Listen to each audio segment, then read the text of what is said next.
Hello, and welcome back to my YouTube channel. James here, as ever, for today's ACCA Management Accounting. That's the F2 paper video, taking you through the actual Castile-Deco question, which is all about variance analysis.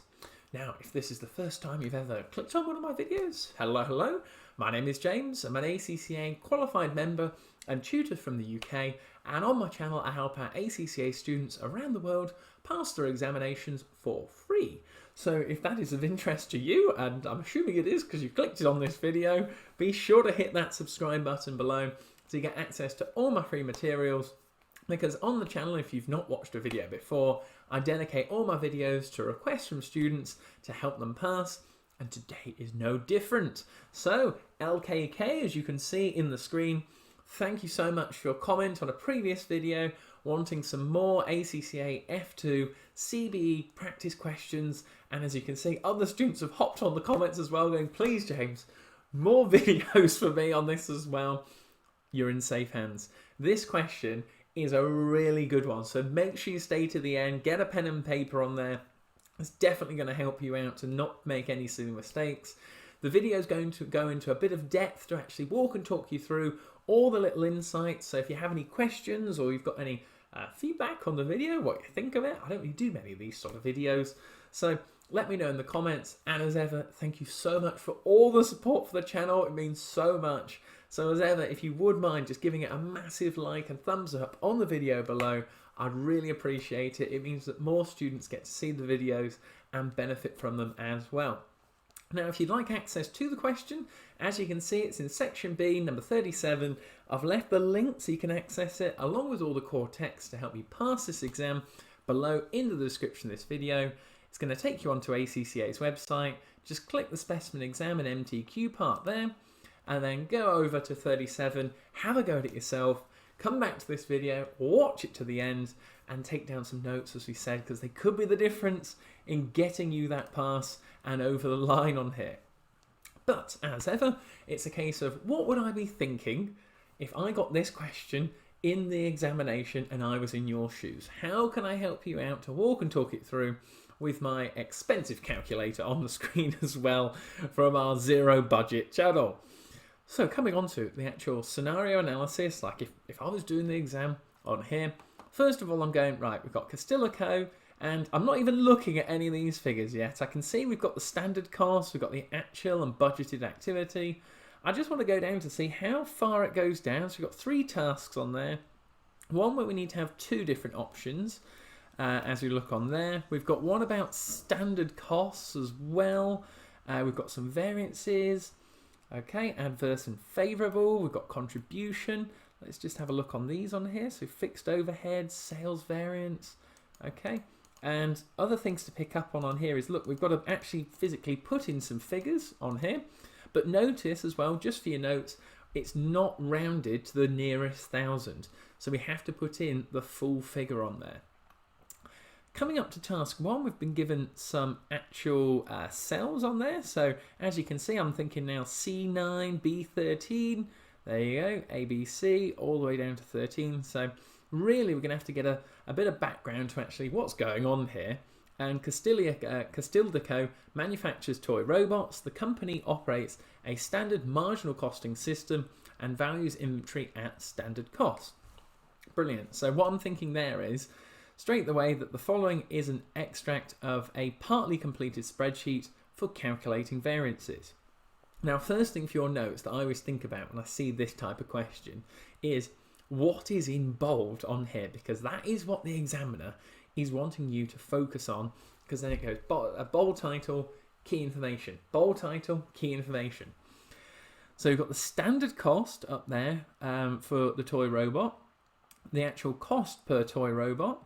So we've got the selling price, then we've got the direct material, labour, which we're going to be deducting on there, giving us a standard contribution. So that 28 is going to be key. We've seen contribution mentioned below. Then we come on to what we budgeted to sell and produce versus what we actually sold and produced. And then we're coming on to the total figures overall, so the actual sales revenue and variable costs. Now, also just to highlight before we go into the task is that in the exam, this is only a 10-mark question, so you've actually only got 12 minutes to do this. So the video is a bit longer, it's going to explain it all in a bit detail, but I have got another video where it goes through it a bit quickly on there as well, what I would do. But it's just so that we get a flavour, so it's more of a bit of a tutoring session to help you out on top of it. But I'm just analysing it through, picking up on the actual sales revenue and the variances on there. So in terms of task 1, we're given that which formula will correctly calculate the direct labour efficiency variance in B18. So if you haven't got it written down on there, direct labour efficiency variance screams out to me in terms of whenever I see efficiency, I always think about that in terms of time and hours on that, as to how efficient the labour force is actually working. So that's going to be factored into my judgment as we go through the 4 different options. The next thing we've got to do is head over to B18. So B up at the top, you can see 18 direct labour efficiency variances. And what we have here is 48,000 favourable on there. So in other words, again, try to walk and talk it through if I was you, to say that from an efficiency perspective, so how the workers have been going about their actual roles throughout the year, we are 48,000 better off than we expected to be in terms of this on here. So it's just to then also say, right, well, they've given us one variance on there. I can bet you any money that the other variances are maybe going to link into it to maybe try and put us off. So we've been given the total direct materials. We've also been given the direct labour rate, so that's in terms of dollars on here. So how much they're getting paid. And look, you can see it's adverse, so we overpaid them for the year. But in terms of efficiency, we've actually done better. And then we have the total variable production overhead variances. Again, we were worse off there. So let's try and keep it all on one screen. Again, another sort of tactic for you in the exam. Keep all your options on there to help you out as much as you can. With my high-class, lovely, low-budget calculator on here, we've then got to have a look through, just go through them one by one, and try to get a feel for the actual figures and what it is relating to. Because we've got the standard cost of the toy robot up at the top, what we had initially, versus then what actually happened down here. And we've got to think about it in terms of actual hours and actual rates versus what the standard rate and the standard costs and the standard usages were. But remember, this is about direct labour efficiency. So let's start off by saying, right, 150,000. All right, where can I see that, first of all? And because we're looking at direct labour efficiency, we've got to look at the direct labour, and that's for the 150,000 hours. And remember, this is where we say actual hours on there for it. So from how the process actually went, we had 150,000 hours according to the data on here. And what it's saying here for the formula is that they're saying that from that 150,000 hours minus C9 multiplied by 6 and then multiplying all of it on there, okay, by 8. Right, okay, so I'm thinking straight away, we've got the direct labour, we've got 6 hours, we've got $8, so we've got 48. And then the C9 is our production, so our actual production that it's working at based on. So what they've done there is they've done C9, which is 26,000 on there. And then what they've done there is multiplied it by 6, which is the 6 hours, multiplied by 6. So that gives us, to say, 156,000 hours, okay, 156,000. And notice how that links into, so that's the standard hours, 156,000, versus the actual direct labour, which actually happened was 150,000 on there. So what they've done here, and this is where you've got to be really specific in this exam, is that notice how they've got 150,000 minus what the actual standard was on here, okay? Now, from an actual direct labour efficiency variance point of view, it should be the actual other way around, because we've got to consider as to what was the standard that we set it at, less what actually happened. So what you're going to find here is, and I'm going to have to change this around, but remember 156,000, and the reason why I'm saying that is because of the brackets on here.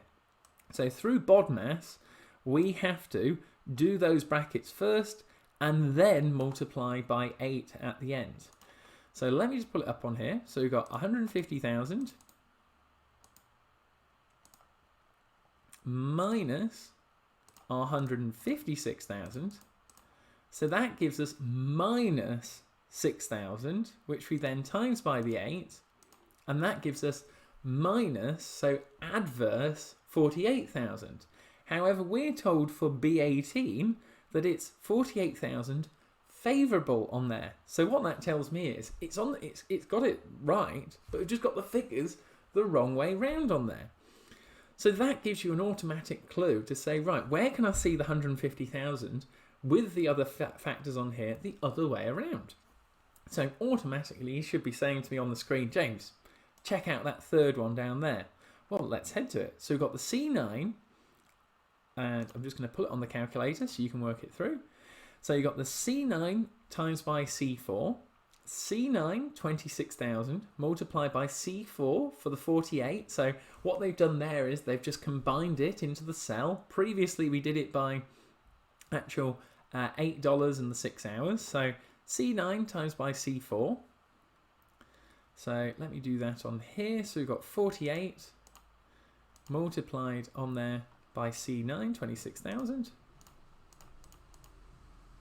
Okay, so that is giving us on there 1.248 million as an actual figure.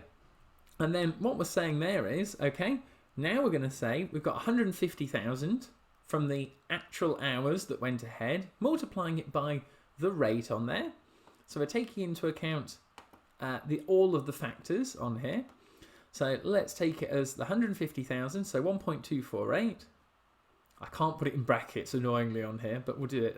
I'll do the 150,000 for you. Multiply by 8.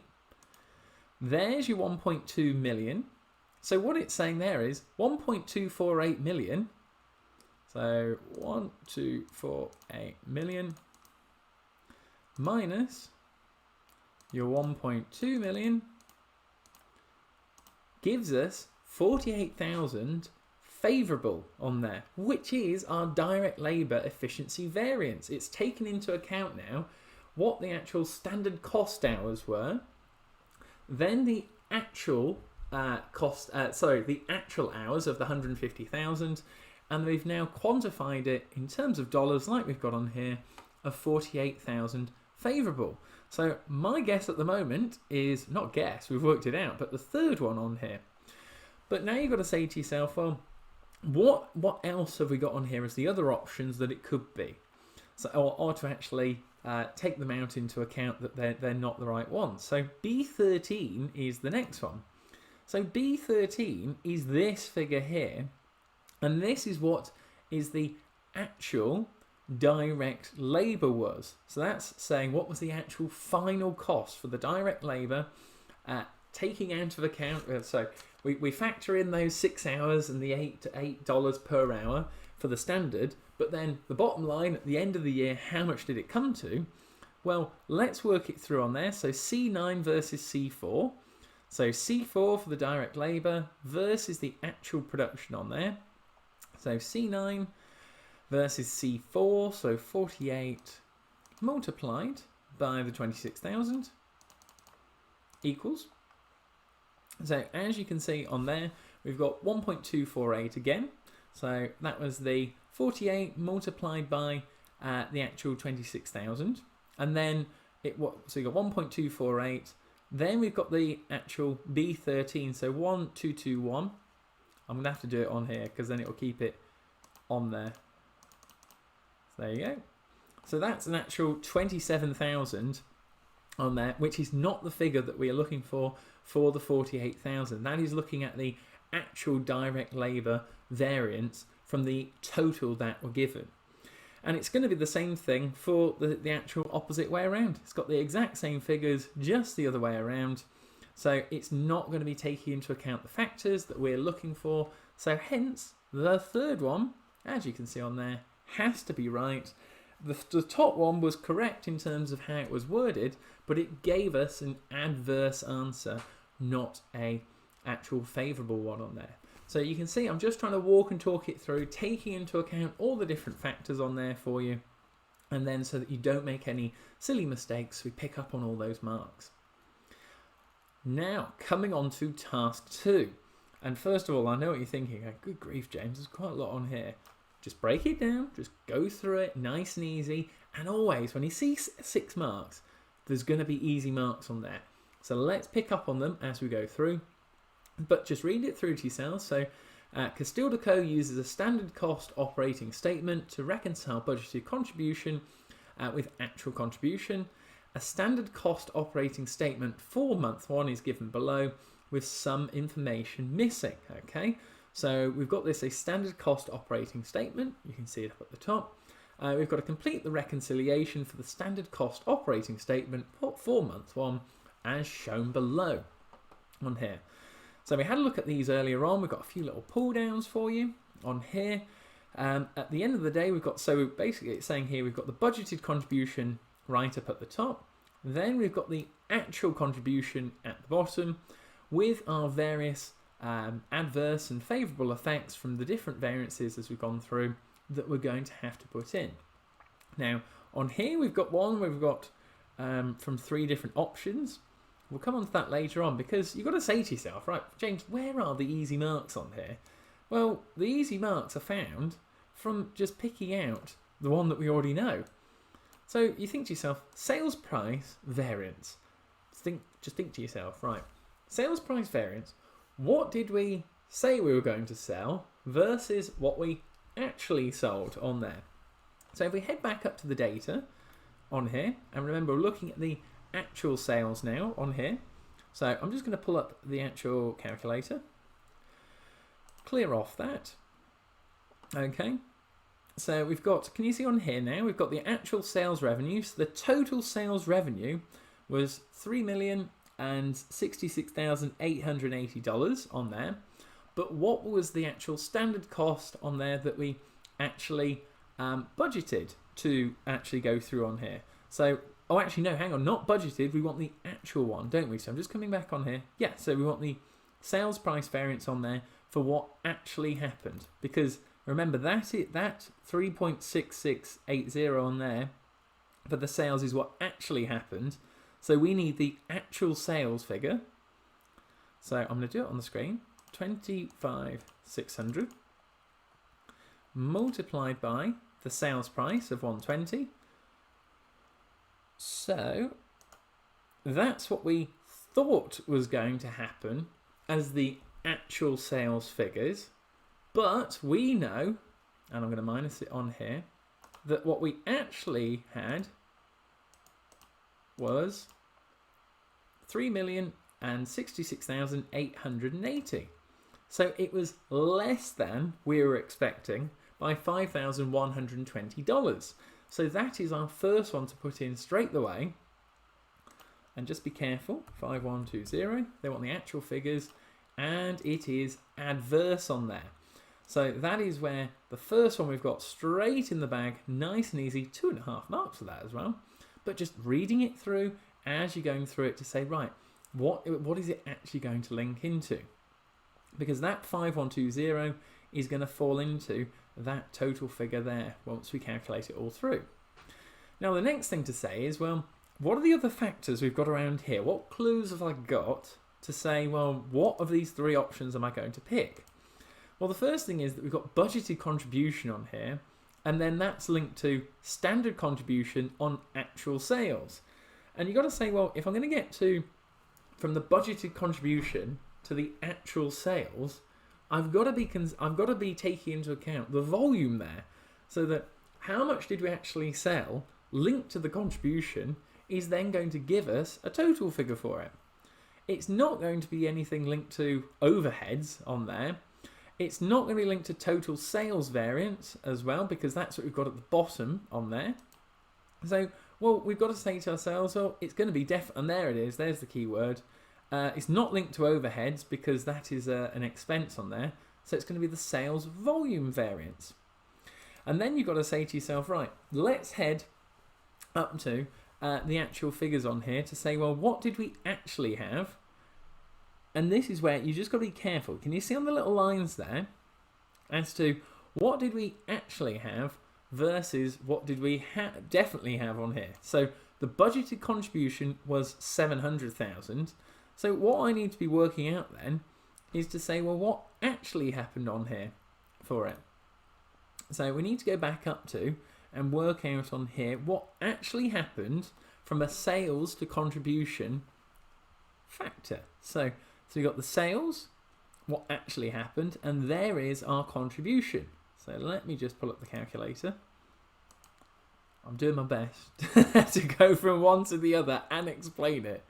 So what we're saying here is that what actually happened in terms of sales for the year, 25,600. Multiply that by the contribution, because that's where we're comparing. We've got the budgeted figure below. This is what actually happened for it. So of those actual units that sold, multiply that by the 28 for contribution, and that gives us 716,800 on there. So that's where it comes onto it. For now we've got that in terms of that is our actual contribution for the year. We then have our actual full one on here. So that is that one there for the standard contribution on actual sales. I've just thought about it as we're going through. So what we've actually worked out there is that figure, 800, there, I would say, 716,800. So that is the standard contribution on actual sales.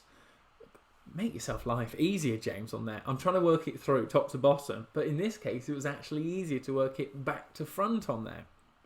So the standard contribution, a better tip would be to get down is use the ones that they've actually got on here, because the standard contribution on actual sales is 716,000. So that now tells us that the sales volume variance from the actual budgeted contribution compared to the actual contribution we've just worked out is going to be 16,800 on there. And then you've got to say, well, we budgeted for 700,000. What we actually got was 716,800. So we are actually in a favourable position on there. So just to clarify and to recap, follow through on the actual wording that you've been given straight away. Work it backwards. That was a lot more easier on there. Even I'm walking and talking it through and going, hang on, we've got to remember that figure comes from and that one on there. So hence, just working out and saying where it all comes from. Nice, that's all right. Oh, that worked out a lot better actually. Using those, working backwards, and then just reconciling the figures. Well, that nicely takes us down to task 3. So the final 2 marks on here. And Castilda Co's management accountant thinks that the direct labour rate and efficiency variances for month 1 could be interrelated on there. And what interrelated means for your notes on here is that they are linked and also true. So when we see on here that which 2 of the following could explain their interrelationship, okay, we've got to say, are these actually true statements as we go through them? So let's have a look on here that we've got, and I always just read them through first of all, and then try and recap what I remember from the scenario. And what we've got is higher grade labour perform tasks more efficiently. Lower grade labour perform tasks less efficiently. Okay, so I'm thinking of labour efficiency on there straight away. So the thing that you can say on here is that you got the direct labour efficiency variance was 48,000 favourable for you. So you're thinking that they actually performed things actually better. So I'm going to say they performed tasks more efficiently on there straight away. And the final 2 we've got at the bottom is a productivity bonus was paid to direct labour. Okay, or we've got the actual production was less than budgeted. Well, let's take the bottom one on there. Let's head back up to the data. So they're saying that the actual production was less than budgeted. So if we go to actual production, which was 26,000, it's actually more than budgeted. So budgeted was 25,000, actual was 26,000. So that is not correct on there either. That could not explain any interrelationship. So the next thing you got to say to yourself is, well, a productivity bonus was paid to direct labour on there. So let's have a quick look on this. And this is where it links into, so you got the direct labour of 150,000 hours. And what that links into there is from that 150,000 hours, I'll put it on the screen so you can follow it through, they would have been paid at $8 per hour. So multiplied by 8 on there. So what the actual direct labour cost should have been, and I'll put my mouse on it so you can see it, is 1.2 million, but what the actual cost was 1.221 million. So that indicates to me that the cost of the labour was a bit higher. It was more than we anticipated, so a bonus of $21,000 was actually paid to the actual direct labour. So I would be ticking that one down there for you on there. And that nicely takes us through 10 out of 10, walking and talking through some nice variance analysis question. And I hope the video has given you some nice insights as to how to talk yourself through it, how to pick up on the easy parts of the question, and then not to throw yourself off, especially when you've got different types of variances left, right and centre, that you could quite easily make a mistake, as you saw from this video when I'm trying to work it out and tell you guys about the answer on there. But I hope the video has helped. If it has, be sure to give it a massive like and thumbs up as ever. Thank you so much for all the support to the channel. If you have got any questions, or let me know at the bottom what you thought of the video, leave me a comment. As ever, be sure to subscribe so you get access to all the free materials on there, all my uploads, and that could be hopefully the difference in helping you to pass your Management Accounting F2 examination and get that 50 plus you need on to the next one. But as always on that bombshell, we'll see you next time. Cheers!